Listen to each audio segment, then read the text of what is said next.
100 माणसं यांना बघितलंय पण समोर कोणी स्पॉटवर नाही. खंबीर माणूस असल्यामुळे समोर येण्यात बाहेरून मधून कुचबीच करते. असा म्हणला हो फलाना, तसा म्हणला हो हे त्याचं पोरगच होतो स्पॉटवर ते भावड्या कारण असे डायरेक्ट नाव सांगते पण आपल्याला म्हणता येणार ना. डायरेक्ट म्हणता येणार नाही हेच एक म्हणून आपल्याला काय माहिती आपण नाव घ्या उद्या कुणी नसल्यास आपण कुणाच्या दोषात जा.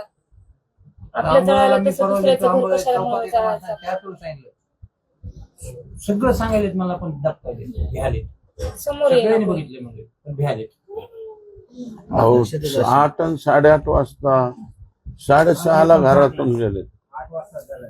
8 वाजताच घटना होती म्हणल्यावर परळी सारख्या 8 वाजता माणसं आहेत का नाहीत काय? माझी 1:30 वाजता भेट झाली. फोटो घेता इकडं मी मोठ्याकडे जाऊन टीव्ही लागली नाही म्हणजे ते गणेश व्यक्तीला जावत आहे त्याच्याकडे पैसे होते आपल्या व्यक्तीला पैसे लावायचे मागितले. हो लाठ काट्याने हाणामारी झाली तर अख्खं गाव जमा होतो. 4-5 वर्ष पण त्यांनी करायचं होतं मनगटाला धरून करायचं की साधी पण इतका मारायचं ते होतेच पहिलं नंतर रणांगणात होऊ द्यायचं की प्लॅटिंग मध्ये झालं ते निमिष म्हणले असते नाही आम्ही नाही एकदा बी ते वडिलांना म्हणले असते ना की तुमच्या जवळला पडू देऊ नका ह्या प्लॉटिंग मध्ये तर अजिबात आम्ही हेच करीत नव्हतो त्यांच्या नादालाच लागत नव्हतं. तुम्ही प्लॉटिंग वरच येते हे. हा प्लॉटिंग वरच सूर्य बी आलं साहेब तर त्याच्यातच येते Plotting मध्ये आलं तरी तर प्लॉटिंग त्याच्यात. जर समजा चलत हे गेम करून मोबाईल चलत दादा चौकात निघाले मोबाईल बोलत आले एक माणूस आला मागून मोबाईल घेतला आणि पुढे गेला तिथं तयार ठेवलेली माणसं नाही ती पोलिसांनी कहाणी करून सांगितली आपल्याला. नाही, काही का होईना तसं काहीच झालं नाही या पोलिसांनी कहाणी सांगितली आपल्याला उभं. आणि माणूस पक्का ओळखीचा असल्याशी तिथं माणूस जाणार नाही. हे आम्हाला 100% माहिती त्या टायमाला. आता 6 वाजता लय बेकार पद्धतीने 6:30-7 झाले ना त्या रोडनं लेकर ट्युशन घेऊन येतात नव्हते तिकडे चौकात यायचं चौकातून ह्या रोडने यायचं पण मधून येत नव्हते कोर्टासमोर. एवढा माणूस हुशार पण ते खास जवळच्या माणसानं म्हणजे ह्याच्यातल्या नव्हतं कोणीतरी म्हणजे त्यांच्या जवळचा पण लय असणार आहे. जवळचा माणूस एखादा एक कोणीतरी खात्री करून हा त्या दिवशी त्यांना माहिती बी असणार त्या माणसाला की ह्याची लेकरं ट्युशनला नाही ती आता ट्युशनला जाणार नाही आणायला हे पण माहिती. पुन्हा त्यांना त्या माणसाला हे बी माहिती की त्याच्या बायकोच्या मोबाईल मध्ये बॅलन्स नाही ते फोन बी लावणार नाही म्हणून हे पण माहिती. असा बी एक माणूस त्यांच्या सोबत असणार त्या दिवशी सगळं माहिती वा खाली बोलून म्हणजे लेकरं सोडून खाली गेले म्हणजे काहीतरी ते ग्राउंडवर 300-400 लोक एनी टाइम फिरलेले असतात. एनी टाइम म्हणजे 12 वाजेपर्यंत तिथं माणसं असतील त्या 100 मोटरसायकल असते ना मोटरसायकल सांगणार ना ह्याचीच कशी माहिती हेच ह्याला मारलंय किंवा हेच मोटरसायकल पडली. 100 मोटरसायकल तिथे एकच एवढीच मोटरसायकल कशी दिसली त्या माणसाला सांगणाऱ्या पोलिसला. पोलिसला एक बी माणूस दिसला नाही का नुसती मोटरसायकलच दिसली लगेच घेऊन गेले का? सगळं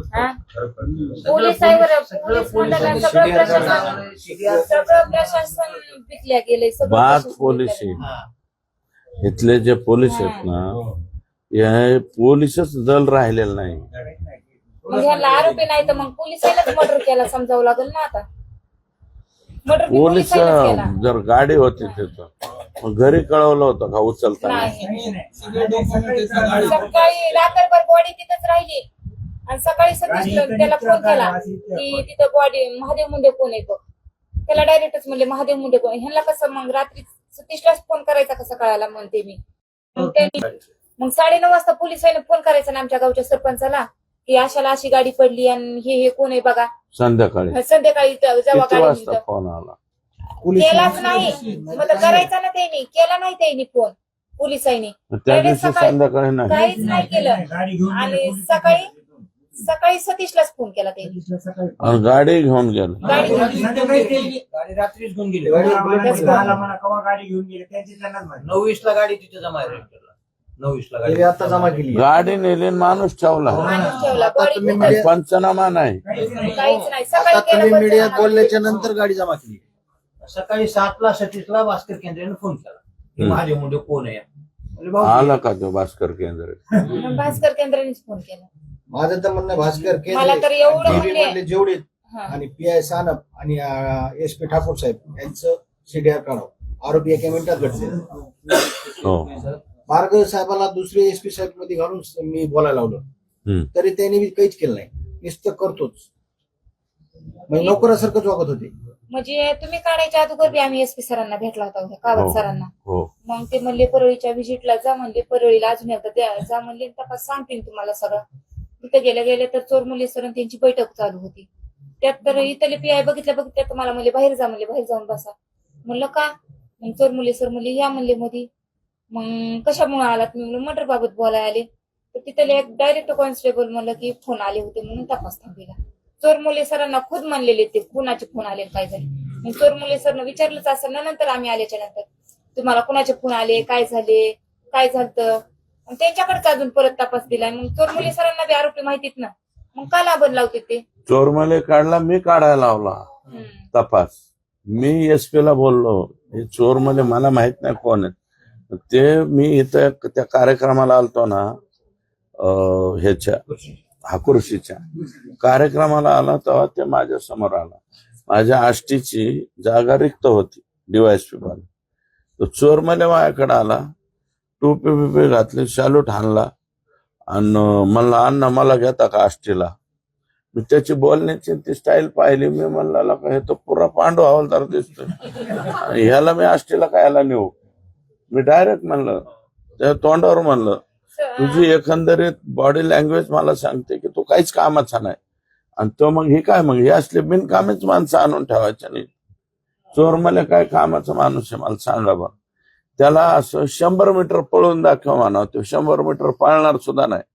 आता तुम्ही मीडियावाला कॅमेरा घेऊन जा आणि त्याला 100 मीटर पळायला हवा, पळण का तो.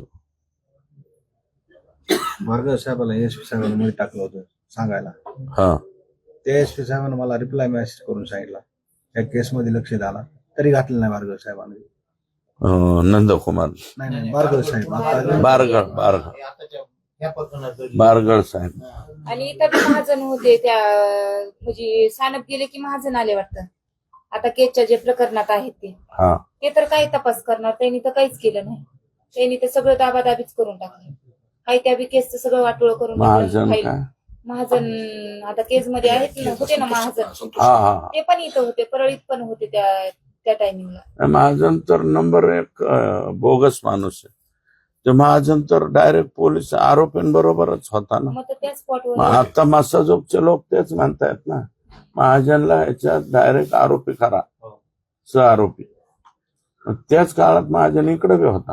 होता. सानप साहेब गेले. सानप सर गेले की ते आले. 4 दिन होते त्याच्यावर. सानप साहेब, सानप बिचारा चांगला माणूस होता. साहेबांसाठी बोलले ना, मला म्हणले 28 ला आरोपी अटक करतो हा आणि 31 तारखेला म्हणले की एलसीबी ला गुन्हा वर्ग कर. हो मग का म्हणले ती कळालं नाही. मग लगेच मी काय केलं, मला डाऊट आला म्हणून मी पिटिशन औरंगाबादला दाखल केलं जाऊन हा हा कोर्टामध्ये. पिटिशन नाही पण आत्ताचा जो तो साबळे आहे ना, ते सांगले तो माणूस चांगला आहे. मी त्यांना पहिले ह्याच्यात होते, पहिले एकदा आलते पण त्यांच्याकडे नव्हते. त्यांना लगेच काढून टाकलं तपासात, शुद्ध पुन्हा काढून टाकलं होतं एलसीबी. आपल्या सबका साहेब म्हणून एलसीबीतूनच काढला, हा शेख कोणतरी बसेल टाकून. तिथं लगेच शेख बसवला. हा साबळे चांगलं काम करत होता. LCB ला होते. हो साबळेला काढलं काढलं. आणि तुमच्या संभाजीनगरचा शेख बसवला. सचिन सानप एलसीबी ला गेला. हो सचिन सानपच चालवत होते एलसी. सचिन सानप साहेब संभाजीनगरला ना आपल्या केसमध्ये सिटीला काय संबंध याचा तपास द्यायला? त्याची संभाजीनगरचा पोलीसवाला आपल्या केसमध्ये सिटीमध्ये तपास करायला येतो. हा त्याच्याकडे ऑर्डर सगळं नाही, ते काही नाही, नंबर काही नाही. पुन्हा DSP आम्ही गेलो चौकशी करा की त्याच चालू ते, त्याचा नंबर, त्याचा नंबर, कुणाला किती दिले आणि कुणाला किती घेतले, हेच चालू त्याचं दुसरं.